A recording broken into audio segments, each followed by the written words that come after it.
Welcome, welcome, welcome. Pallet shed build part 2. So, if you haven't checked out the first video, check it out. We're building a 12 by 12 shed out of nothing but pallets minus the roof.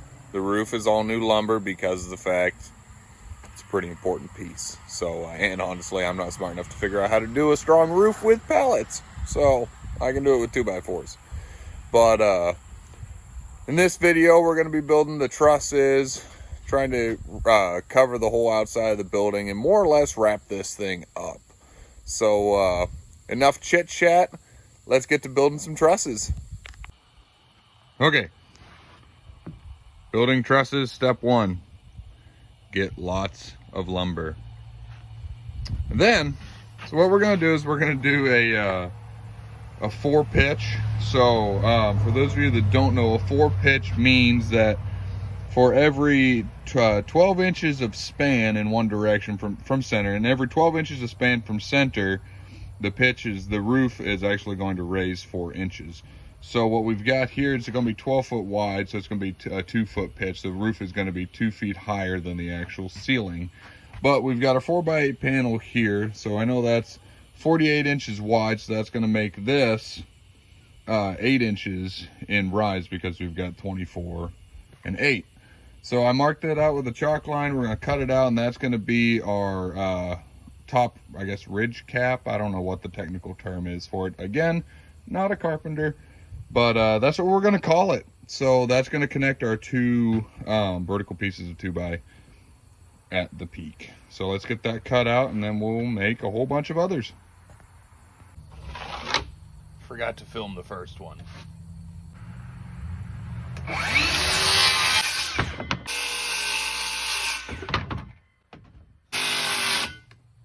guess that's all I'm going to build for a while because my batteries are all dead.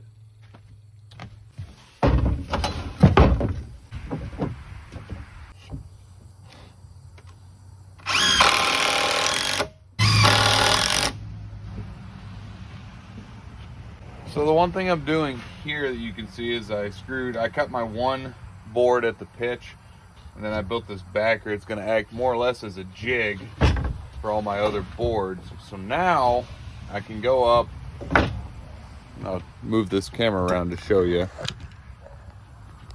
So now I can line up my boards, run this up, and draw my line. Done deal. Easy money.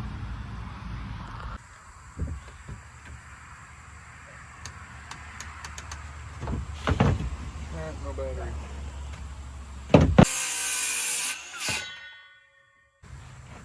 So now I can go in and line my trusses up with my cap here.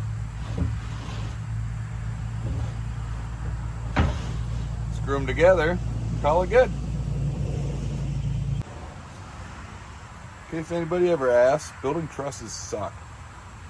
Well, I ran out of time on the first video and had to go back to work for a couple weeks. So I'm back, my beard disappeared. But sometimes being able to take a break from a job is actually a blessing instead of a curse. And I got to thinking about it, it's like, you know, trying to build trusses on an uneven ground is a pain, a royal pain. And I got this perfectly good shop with a nice flat concrete floor. So I went and brought all my lumber, and we're gonna build the trusses here because the first one that I did didn't turn out so hot. So we're gonna get all that lumber inside, get it all marked up, and build some trusses.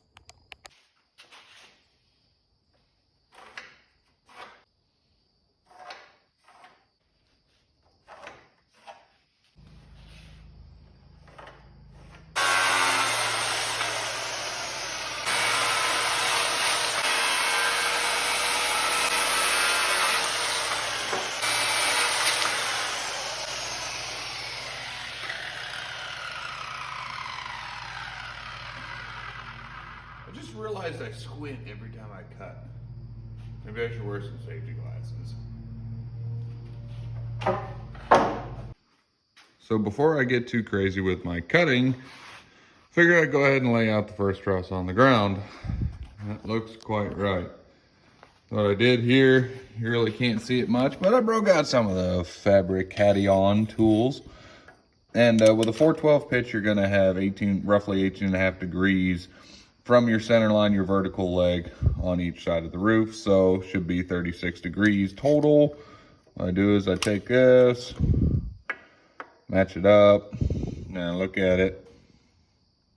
And so that's like 39, but I move it out a little bit and then nail it together and we're good. So let's see if I can get this sucker positioned in a not so strange fashion. If you're looking at my nether regions, I'm sorry. Now I'm gonna get the little nail plates, get my degree set how I want it, nail it in place, and then I have a template to go off of for the rest of my trusses.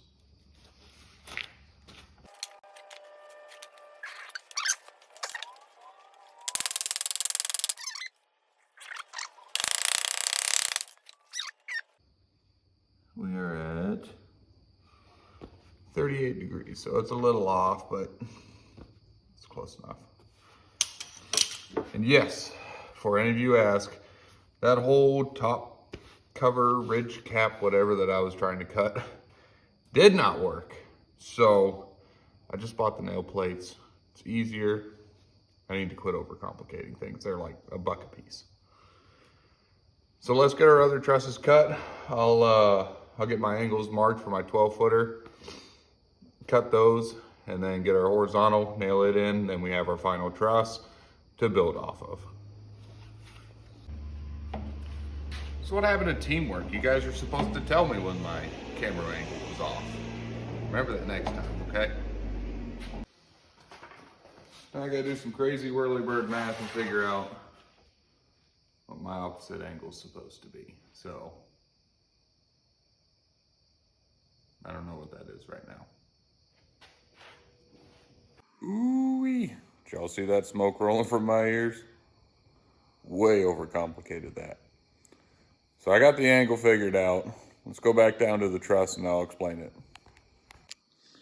Okay, so like we were talking about earlier, we're doing a 412 pitch. Okay, so with a 412 pitch, it's for every foot of horizontal, it raises 4 inches, right? Okay, so that equates right here, this little number here is actually 18.5 degrees for a total here of 37 degrees.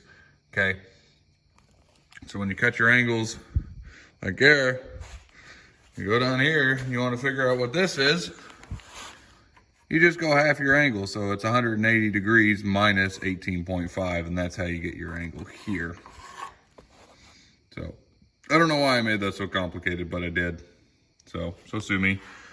That's the joys of working with the village idiot. However, she looks mad an ass. Okay, she's all nailed up. I like it. I'm gonna double check my measurements. We do have 12 feet from there all the way to there. So 6 more to go. I'm not gonna bore you with the trouble, so I'm just gonna go ahead and make them. All right, got the trusses loaded up in the big boy, because now the trusses are pretty much the length of the Colorado. So if you guys are wanting to see this build, hit that subscribe button, hit that bell for notifications. We're getting ready to start this build as soon as that shed's done. So cross your fingers and hopefully I can make it from the shop to the house, because honestly I'm not real sure. So I'll see you over there. Trusses unloaded. I made it. Now it's time to get that 1-ton back before anybody sees me driving it. All right, so we got our trusses here. Now what I can do is I can go up and mark my top plate. We're gonna do 24-inch on center. So I know it's not the way, but this is my way.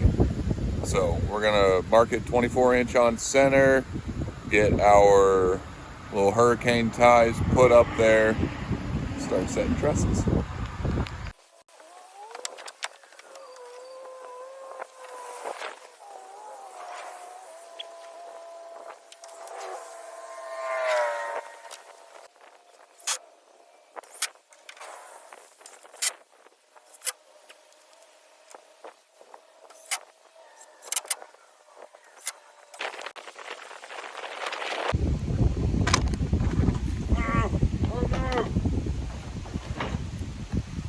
Oh, I'm a terrible cameraman. Like we got a bit of a sag on the other end. We're gonna fix that before securing it, but we'll go ahead and get the other trusses in.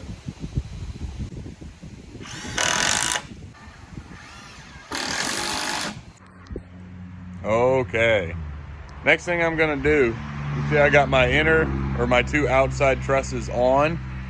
So now what I'm gonna do is I'm gonna take a string line and put it at the peak of my outside and run it all the way to the peak of my other side. And that way when I put my middle trusses in, I can center them and line the peaks up so I know it's perfectly straight. But I don't have any string lines, so I gotta go get some. So we're gonna get that put up. I gotta get a few more truss plates to finish up the trusses, and then we'll get them finished and start putting a roof on. So we're up here on the roof now, and or what's gonna be the roof. I wanna show you what I did with my little string line trick that I learned from YouTube and my dad, my brother, and a whole bunch of other people. So what you're gonna do, let me fix this camera here. So you're gonna take a nail, you're gonna put it in about a 1/2 inch or so, and then you're gonna hammer it over to line up with your peak. And then when you draw your string, tie a little slip knot in there. You're gonna knock it over until that's nice and center with the peak. And then you're gonna do the same thing to the other side, over there, and do the same thing to the other side. And you wanna make sure it's raised about 1 inch or so. That way, whenever you're setting your trusses, your truss peak doesn't actually hit the string. So we're gonna get that done. We're gonna get the rest of our trusses set, centered, squared, and then we can work on getting our top side of the wall, verifying it's square, setting some braces in there, and then we can start putting a roof on the walls. All right, trusses are in. Woo! So the next thing I'm gonna do is, let me get this angle right. Ooh, I cannot get a good angle. Let me flip this thing around.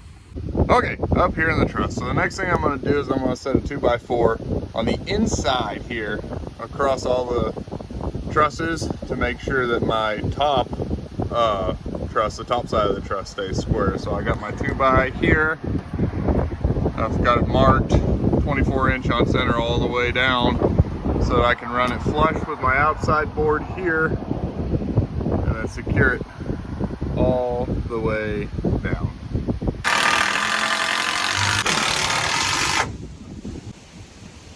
All right, I know it's windy, but trusses are locked in. So now I'm gonna worry about trying to get this thing square. I'm gonna run diagonal boards on the top side of the truss, or on the inside hole of the truss. And that'll help counteract the off balance there, and then we can start building the walls. And once we get the walls in, especially on the front and rear of the shed, it'll help lock everything in. So because right now she's a little sketch, but not for long. So let's get that done, then we can start worrying about a roof. Well, as you can see, we got our trusses in. So now the next step is going to be putting our cross pieces on the side, and that'll help hold our structure solid, so to speak. And after that, then we'll be ready for the siding and the roof. So let's get our extra pieces on there and lock her down.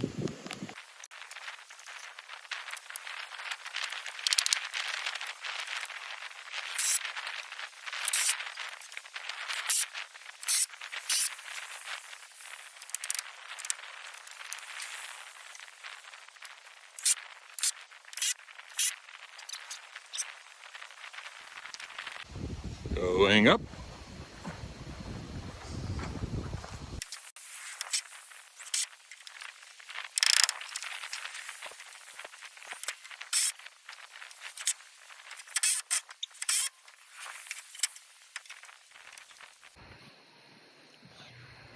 Well, folks, that's going to wrap up this video. Didn't get as much done as we had hoped, but I think we're at a really good stopping point.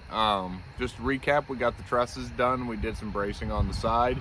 Now we're ready for roof and siding. I've got some things to do with my little ones, and looking very much forward to it before I go back to work. Once again, support your village idiot and hit that subscribe button, hit that bell for notifications, and thanks again for watching.